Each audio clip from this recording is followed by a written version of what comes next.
الحمدللہ رب العالمین والصلاة والسلام علی سید المرسلین اما بعد فاعوذ باللہ من الشیطان الرجیم بسم اللہ الرحمن الرحیم الصلاة والسلام علیک یا رسول اللہ وعلی آلک واصحابک یا حبیب اللہ الصلاة والسلام علیک یا نبی اللہ وعلی آلک واصحابک یا نور اللہ۔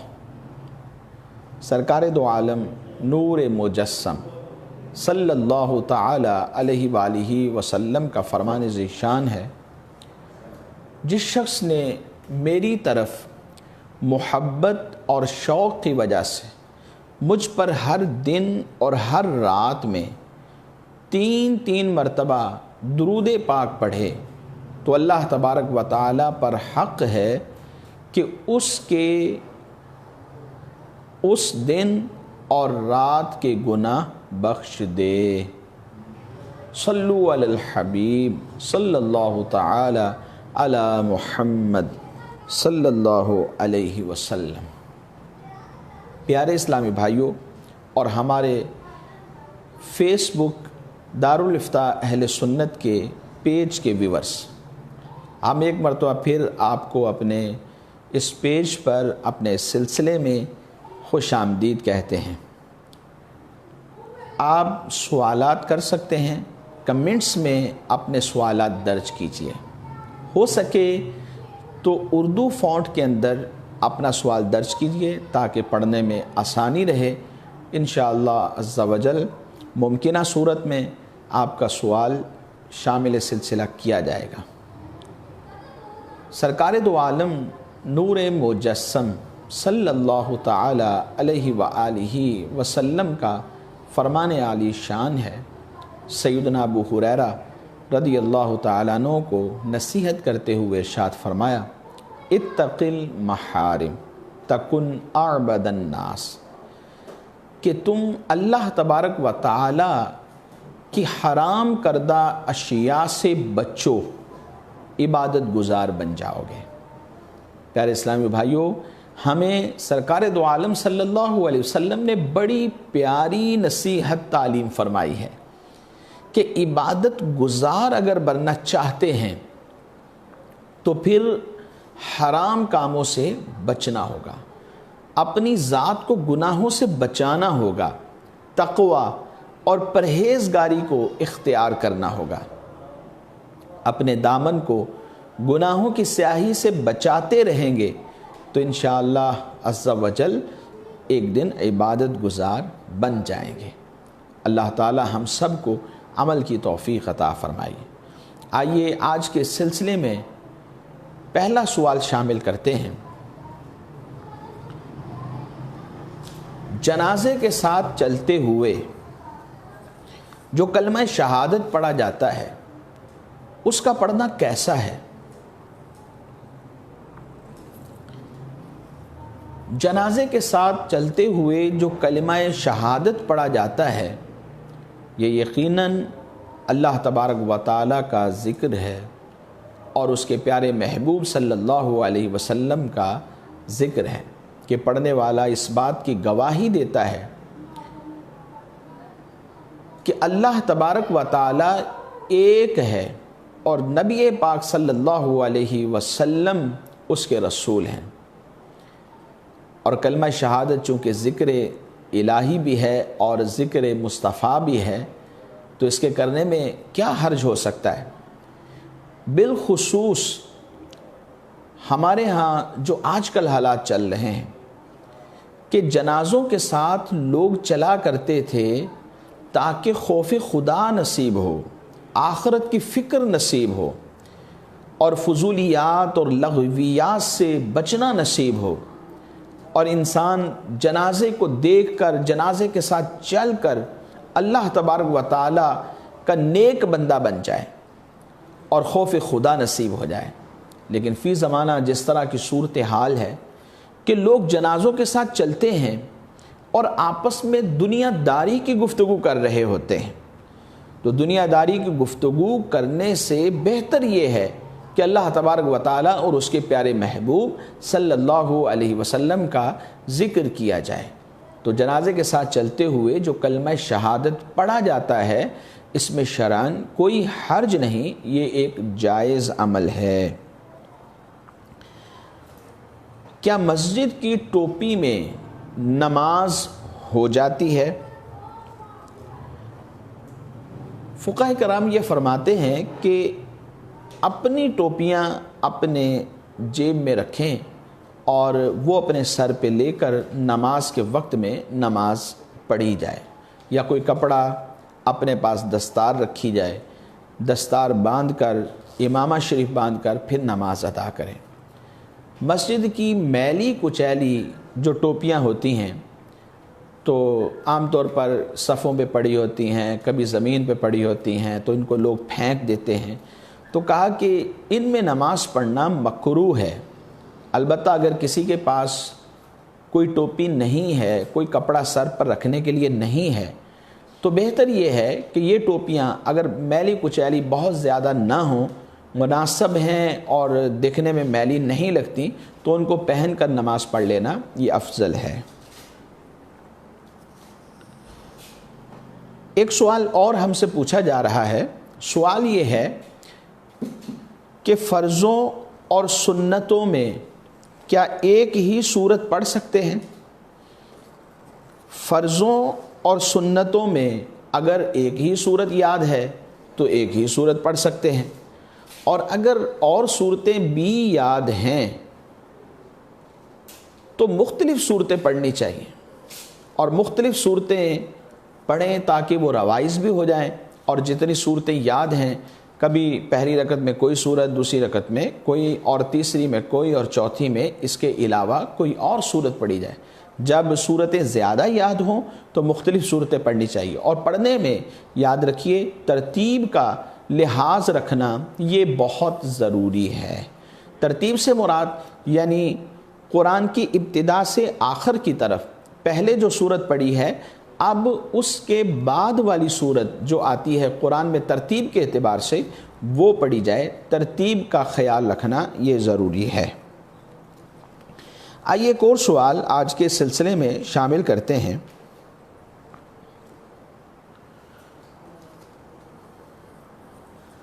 زکوٰۃ کا سال مکمل ہو گیا، اب جن کو زکوٰۃ دینی ہے وہ اپنے ہی رشتہ دار ہیں، کیا ایسا ہو سکتا ہے کہ 75% زکوٰۃ ادا کر دی جائے اور 25% سنبھال کے رکھ لی جائے، اور وقتاً فوقتاً جب انہی رشتہ داروں کو دوبارہ ضرورت پڑے گی جو زکوٰۃ کے مستحق ہیں تو پھر ان کو دے دیا جائے گا؟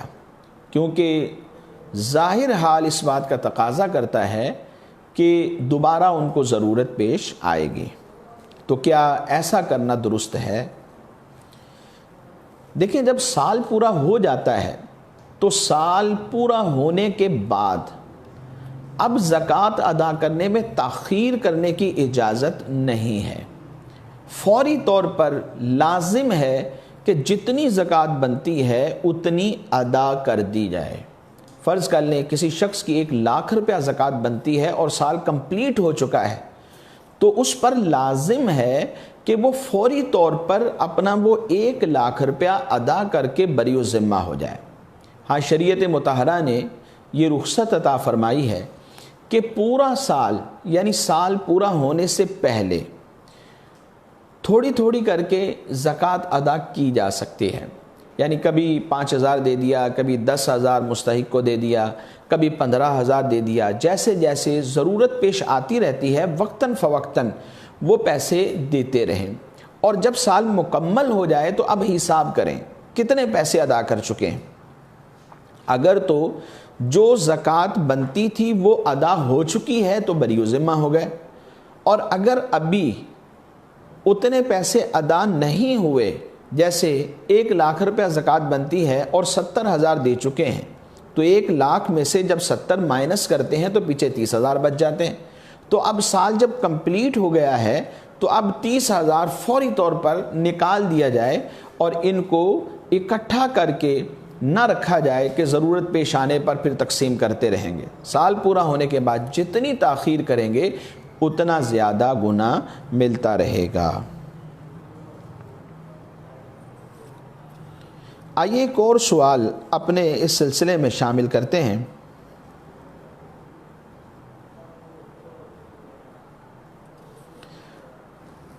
سوال یہ ہے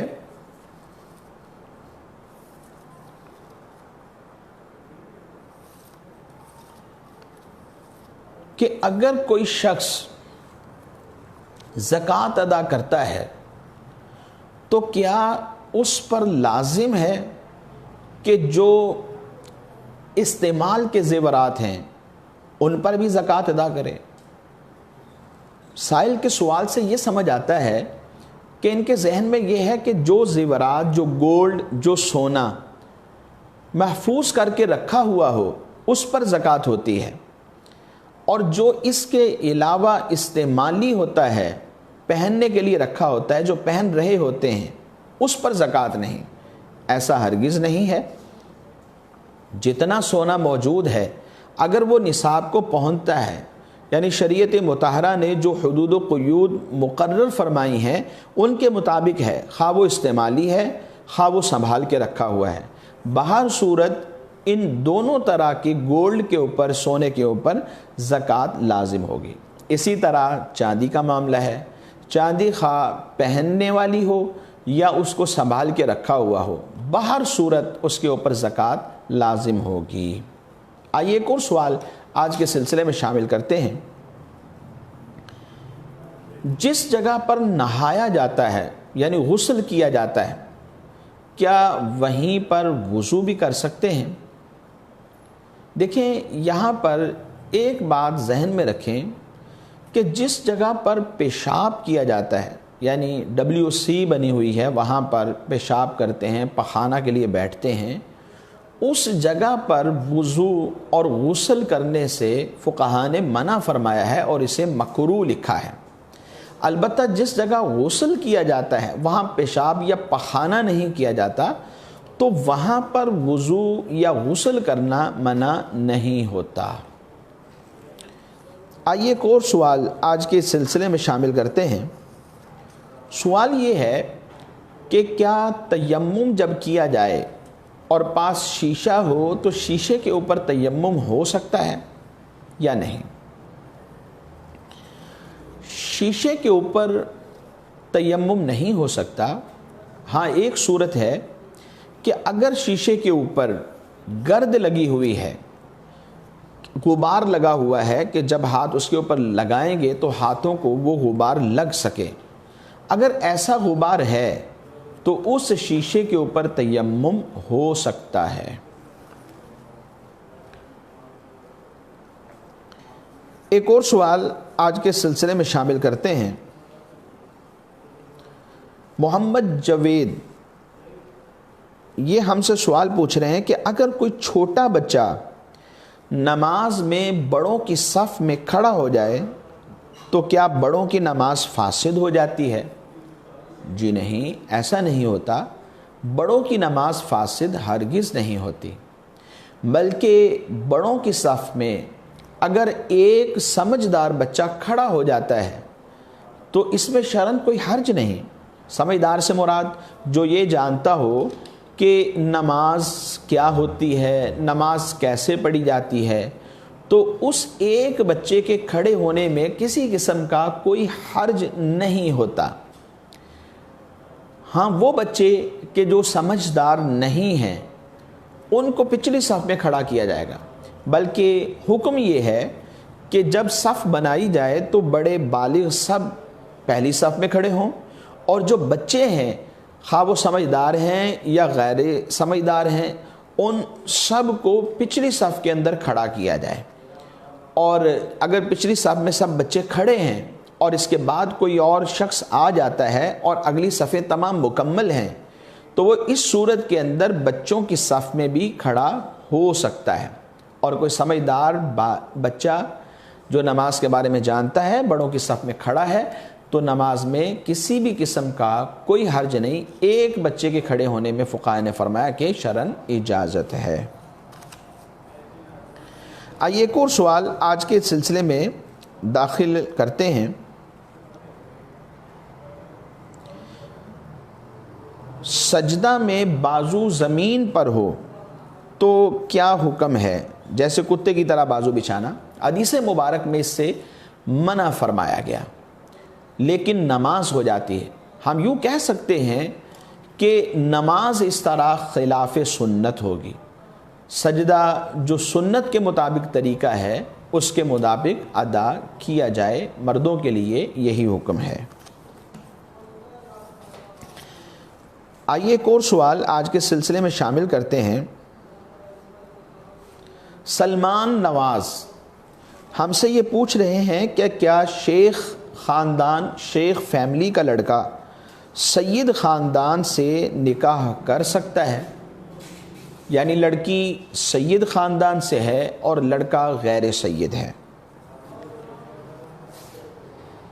لڑکی کے اولیاء، اس کے ولی، باپ وغیرہ اگر یہ سب راضی ہیں تو پھر یہ اگر جانتے ہوئے غیر سید سے اپنی بیٹی کا نکاح کرنا چاہتے ہیں تو شرعاً جائز ہے، نکاح میں کسی بھی قسم کا کوئی حرج واقع نہ ہوگا۔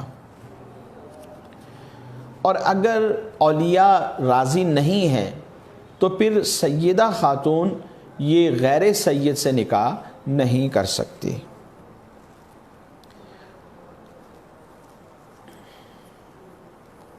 آئیے ایک اور سوال آج کے سلسلے میں شامل کرتے ہیں۔ کھانا سونگھنا کیسا ہے؟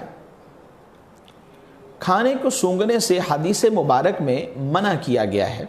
حضرت ام سلمہ رضی اللہ تعالی عنہا سے مروی ہے، سرکار دو عالم صلی اللہ تعالی علیہ وآلہ وسلم نے ارشاد فرمایا، کھانے کو نہ سونگا کرو جیسے جانور سونگتے ہیں۔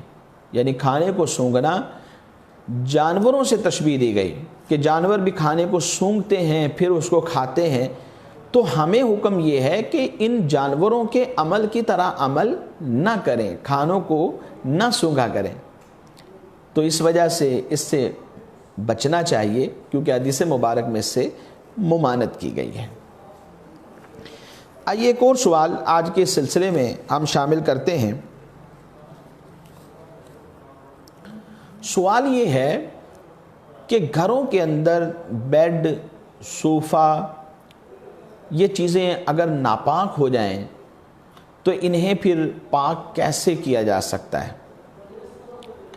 دیکھیں، بیڈ ہو، فوم ہو، صوفہ ہو، انہیں پاک کرنے کا جو طریقہ کار ہے ان کے مطابق جب تک پاک نہیں کیا جائے گا اس وقت تک پاک نہیں ہوں گے۔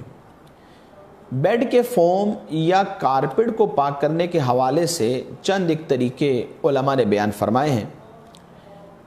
ایک اس کا طریقہ یہ ہے، جیسے فوم اس کو پاک کرنا ہے، میٹرس وغیرہ ہوتا ہے، اگر یہ ناپاک ہو جاتے ہیں تو ایک مرتبہ ان کو دھو کر لٹکا دیا جائے یہاں تک کہ پانی ٹپکنا موقوف ہو جائے، پھر دوبارہ یہی عمل کیا جائے اور لٹکا دیا جائے یہاں تک کہ پانی ٹپکنا موقوف ہو جائے، پھر تیسری بار یہی عمل کیا جائے جب تک پانی ٹپکنا بند نہ ہو جائے۔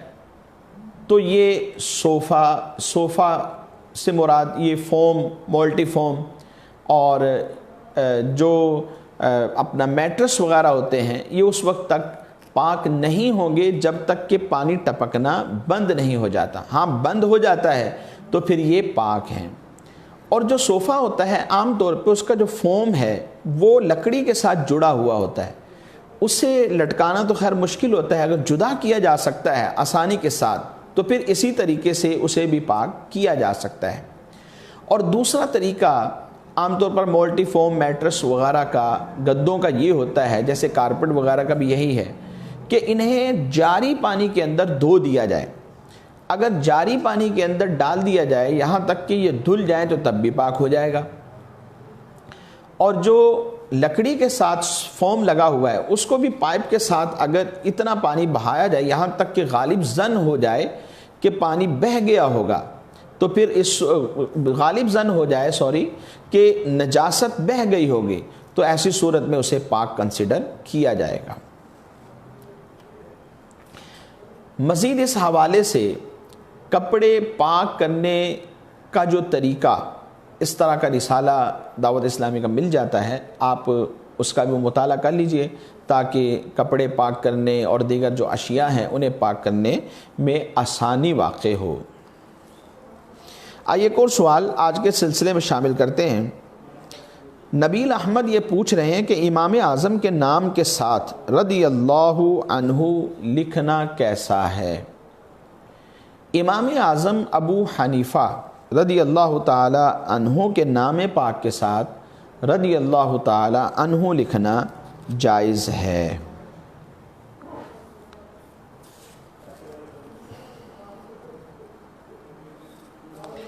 آئیے ایک اور سوال آج کے سلسلے میں ہم شامل کرتے ہیں۔ سوال یہ ہے کہ اگر کوئی شخص زکوٰۃ مانگتا ہے تو کیا ہم پر لازم ہے کہ ہم اس کی تفتیش کریں اور تفتیش کرنے کے بعد دیں آیا کہ یہ شرعی مستحق ہے یا نہیں ہے؟ جی ہاں، ضرور زکوٰۃ ادا کرنے سے پہلے شرعی تفتیش کرنی چاہیے۔ جس طرح ہم اپنے دیگر کاموں کے لیے شرعی تفتیش کرتے ہیں، جان پہچان کرتے ہیں، کسی بچے کو کسی اسکول میں ایڈمیشن دلانا ہے تو ہم اس کے لیے بھی جانچ پڑتال کرتے ہیں، بہت سارے لوگوں سے مشاورت کرتے ہیں، مشورہ کرنے کے بعد پھر ایڈمیشن لے کر دیتے ہیں۔ ہمیں پتہ چل جاتا ہے کہ فلاں اسکول بہت اچھا چل رہا ہے، اس کی کارکردگی اچھی ہے، پڑھانے والے اساتذہ ٹیچرز اچھے ہیں، تو پھر ہم سٹیپ اٹھاتے ہیں۔ اسی طرح گاڑی خریدنی ہو، گھر میں کوئی اے سی وغیرہ خریدنا ہو، اوون لینا ہو، دیگر اشیاء ضروریہ جب ہم لیتے ہیں تو عام طور پہ مشاورت کرتے ہیں بہت سارے لوگوں سے۔ مشاورت کرنے کے بعد جو اس کا نتیجہ نکلتا ہے پھر اسے اخذ کرنے کے بعد اس پر عمل کرتے ہیں تاکہ ہم نقصان سے بچ جائیں۔ یقیناً وجہ یہی ہوتی ہے۔ تو زکوٰۃ شرعی فقیر کو دی جاتی ہے، مستحق کو دی جاتی ہے، جو اس پیمانے میں پورا اترتا ہے تو پھر اسے زکوٰۃ دینی چاہیے۔ تفتیش کیے بغیر ہم کیسے دے سکتے ہیں؟ تو جو زکوٰۃ کا مستحق ہے زکوٰۃ اسے دی جائے، اور اسے جاننے کے لیے تفتیش ضروری ہے، کیونکہ اس سے پوچھا جائے کہ آپ صاحب حیثیت صاحب نصاب تو نہیں ہیں۔ اگر وہ صاحب نصاب نہیں بنتے تو پھر ان کو زکوٰۃ دے سکتے ہیں، اور اگر وہ صاحب نصاب ہیں تو پھر ایسی صورت میں انہیں زکوٰۃ دیں گے تو زکوٰۃ ادا نہیں ہوگی۔ آئیے ایک اور سوال آج کے سلسلے میں شامل کرتے ہیں۔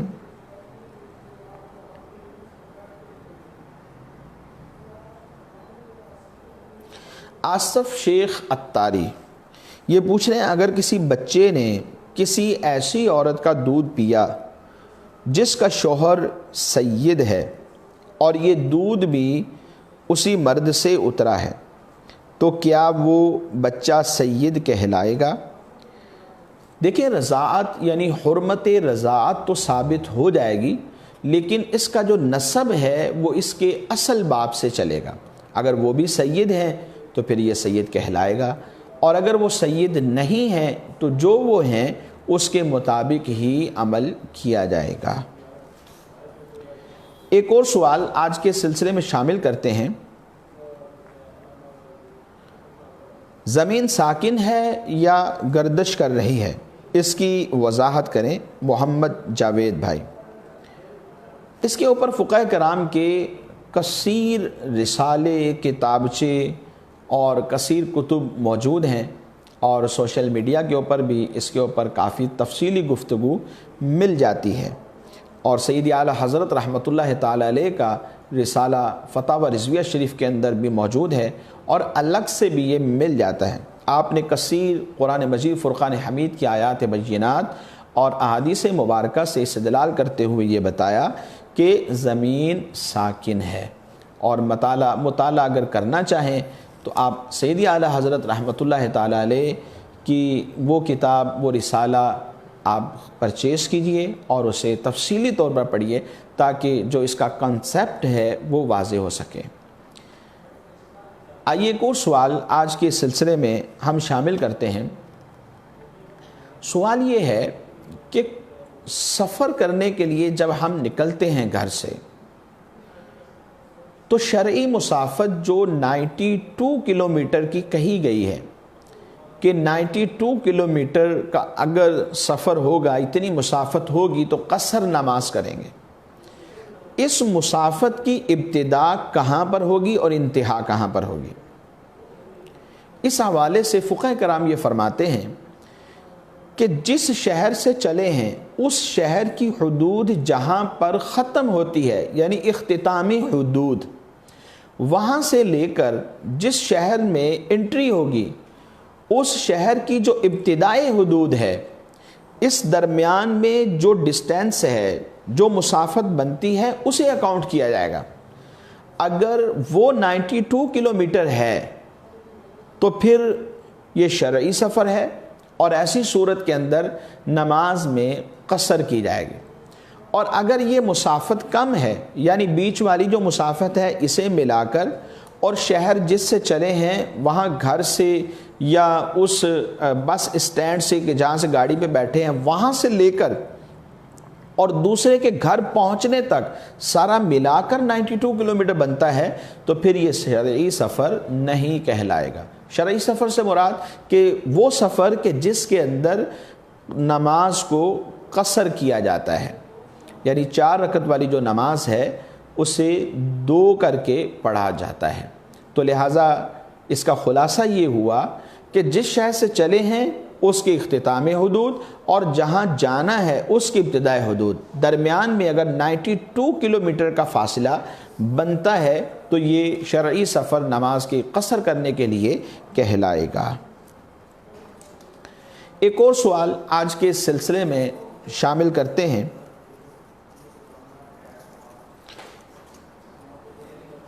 کہ اگر 2 یا 3 نماز جنازہ اکٹھے آ جاتے ہیں، ان میں ایک مرد کا نماز جنازہ ہے، دوسرا عورت کا نماز جنازہ ہے، تو ایسی صورت کے اندر کیا ان دونوں کو اکٹھا پڑھا جا سکتا ہے یا نہیں؟ دیکھیں، جنازے 2 ہوں، 3 ہوں یا 4 ہوں، انہیں اکٹھے پڑھا جا سکتا ہے، اور الگ الگ پڑھنا چاہیں تب بھی اس میں کوئی حرج نہیں۔ اکٹھے پڑھنا چاہیں اور سب مرد ہیں تو ایسی صورت کے اندر سب کو نمبر وائز یوں رکھ دیا جائے گا، اور امام صاحب جو ہیں وہ جو پہلا جن کے قریب ہیں ان کے پاس کھڑے ہوں گے، اور یہ نماز جنازہ سب کی نیت کر کے پڑھائیں گے، اور پڑھنے والے بھی سب کی نیت کر کے پڑھیں گے، تو اس طرح سب کی طرف سے نماز جنازہ ادا ہو جائے گی۔ اور اگر ساتھ کوئی عورت بھی ہے تو پہلے جنازہ امام کے متصل مرد کا رکھا جائے گا، پھر اس کے بعد عورت کا رکھا جائے گا، اور دعا دونوں کے لیے ایک ہی ہے جو عام طور پہ معروف دعا پڑھی جاتی ہے، اور اگر وہ یاد نہ ہو تو سورہ فاتحہ دعا کی نیت سے پڑھی جاتی ہے۔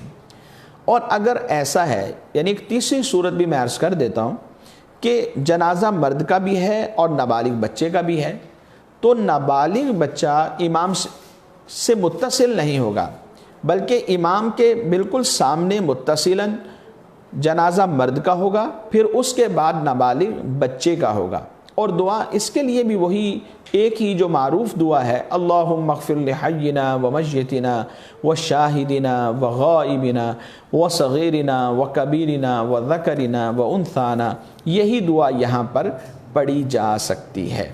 اور پھر اس کے بعد سب مل کر دعا کیجئے، کہ دعا کا بھی حکم ہے، جیسا کہ سنن ابو داؤد شریف کی حدیث مبارک میں نبی پاک صلی اللہ علیہ وسلم نے فرمایا، اذا صلیتم علی المیت فاخلصوا لہ الدعاء او کما قال علیہ السلام، کہ جب تم میت پر نماز پڑھ کر فارغ ہو چکو تو خالصتاً اس کے لیے اللہ تبارک و تعالیٰ کی بارگاہ میں دعا کیا کرو۔ ضیاء الدین بھائی یہ پوچھ رہے ہیں کہ اگر کسی شخص کو پیشاب کے بعد اکثر قطرے آتے ہوں تو نماز کا کیا حکم ہے اور وہ پاک کیسے رہے گا؟ دیکھیں اس حوالے سے اگر قطرے آتے ہیں تو پھر کم از کم نماز سے 20 سے 25 منٹ پہلے پیشاب کر لیا جائے، اور پیشاب کرنے کے بعد کچھ چلے پھریں، اور اس کے لیے انڈر ویئر استعمال کریں، ٹیشو رکھ لیجئے تاکہ جو بھی قطرہ ہو وہ اس ٹیشو کے ساتھ لگ جائے، چلیں پھریں، اپنے کام کرتے رہیں۔ نماز سے پہلے وہ ٹیشو نکال کر پھینک دیجئے، اور اب عضو خاص کو اچھے طریقے سے پیشاب کی جگہ کو دھو لیں، اور دھونے کے بعد وضو کریں اور وضو کر کے نماز ادا کر لیں۔ کیونکہ عام طور پر اگر کسی کے ساتھ یہ مسئلہ ہوتا ہے تو یہ پیشاب کے فوراً بعد ہوتا ہے، اور اگر پیشاب کرنے اور نماز پڑھنے کے درمیان میں کچھ وقفہ ہو جائے تو عام طور پہ ایسی صورت ان لوگوں کو نہیں ہوا کرتی۔ ہاں کسی کو الگ سے بیماری ہے اور اس کی صورت کیا ہے، جو صورتحال ہے اس کے مطابق ہو سکے تو دارالفتہ اہل سنت کے فون نمبرز پر آپ فون کر کے اپنا مسئلہ بیان کر کے اس کے مطابق آپ جواب لے لیجئے۔ انشاءاللہ العزیز اللہ نے چاہا تو اللہ تبارک و تعالی اس سے کوئی رہنمائی بھی آپ کو بہتر ملے گی، اور اللہ سے دعا کریں گے تو اللہ تبارک و تعالی آسانی کی راہیں پیدا فرمائے گا۔ پیارے اسلامی بھائیوں اور ہمارے فیس بک دارالفتہ اہل سنت پیج کے ویورز، ہمارا آج کا سلسلے کا جو وقت ہے وہ اختتام کو پہنچا۔ ہم آپ سے اجازت چاہتے ہیں، آئندہ تک کے لیے اجازت دیجیے۔ بہت سے اسلامی بھائیوں نے دعاؤں کے لیے بھی کہا، دعا کرتے ہیں کہ اللہ تبارک و تعالی تمام کی نیک التجاؤں کو اپنی بارگاہ میں قبول فرمائے، ہم سب کو اس کرونا وائرس